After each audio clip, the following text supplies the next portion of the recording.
আসসালামু আলাইকুম সম্মানিত ভিউয়ার্স, আমি একজন representative Ziska pharmaceutical senior MP হিসেবে কর্মরত আছি। সম্মানিত ভিউয়ার্স, আমি আপনাদেরকে একটা গুরুত্বপূর্ণ ইনফরমেশন শেয়ার করতে চাই।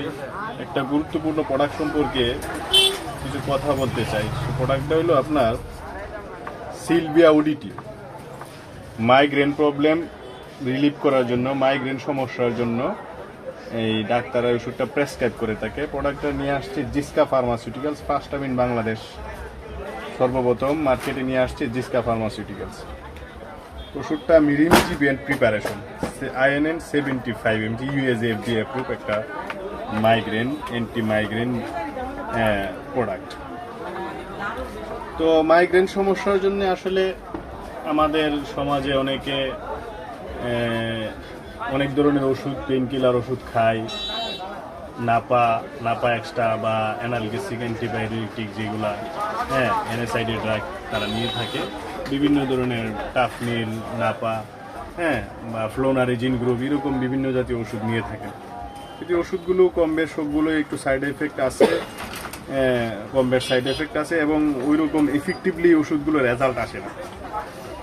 এই কথা এই চিন্তা থেকে চিন্তায় বিচার বিশ্লেষণ করে আমাদের কোম্পানি জিসকা ফার্মাসিউটিক্যাল প্রোডাক্ট নিয়ে আসছে সিলভিয়া ওডিটি রিমিজিবিয়েন্ট INN 75 mg প্রিপারেশনে, যেটা মাইগ্রেনের একটা ভালো ওষুধ।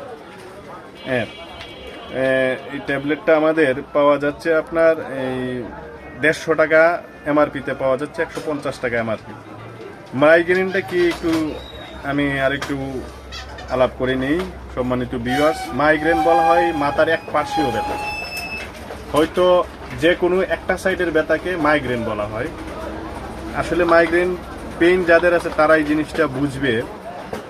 মাইগ্রেন পেইনটা মানে একটা অসহনীয়, অসহ্য অবস্থা লাগে। পৃথিবীর সুখী মানুষ মনে হয় তারাই যাদের মাইগ্রেন পেইন নাই বা মাইগ্রেন ব্যথা নেই। যার এই সমস্যাটা আছে সে বুঝবে এটা কেমন একটা প্যারা, কেমন একটা অসহনীয় অবস্থা হয়ে দাঁড়ায়। সো আমি তাদেরকে সাজেস্ট করব, যারা এই সমস্যায় ভুগতেছেন, আপনি কিংবা আপনারা এই প্রোডাক্টটা নিয়ে দেখতে পারেন। এখানে মাইগ্রেন দুই ধরনের হয়, একটা অ্যাকিউট আর একটা এপিসোডিক মাইগ্রেন। অ্যাকিউট মাইগ্রেন হলে একটা ডোজই যথেষ্ট, একটা ডোজ খেলেই ভালো হয়ে যাবে ইনশাল্লাহ। আর যদি এপিসোডিক মাইগ্রেন হয়, মানে ক্রমান্বয়ে 2 দিন 4 দিন পরে পরে হয়, 5 দিন 7 দিন বা ক্রমান্বয়ে হঠাৎ করে উঠে, এগুলা মানে ক্রনিক পেইন, যেটাকে বলে এপিসোডিক পেইন।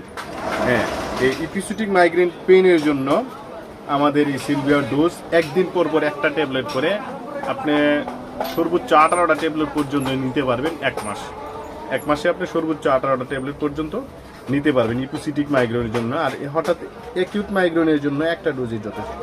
তো সম্মানিত ভিউয়ার্স, আমি আপনারা ওইরকম পেশেন্ট যদি কেউ থেকে তাকে আমি সাজেস্ট করব আপনারা ওষুধটা নিয়ে দেখতে পারেন। আরও সবচেয়ে ভালো হয় যদি কোনো চিকিৎসকের সাথে পরামর্শ করে ওষুধটা খান। তো রিকোয়েস্ট থাকবে, একটা ভালো ওষুধ আপনারা এই মাইগ্রেনের ওষুধটাকে নিয়ে দেখতে পারেন যদি ওই সমস্যায় পেশেন্ট থাকেন। থ্যাংক ইউ, ধন্যবাদ সম্মানিত ভিউয়ার্স।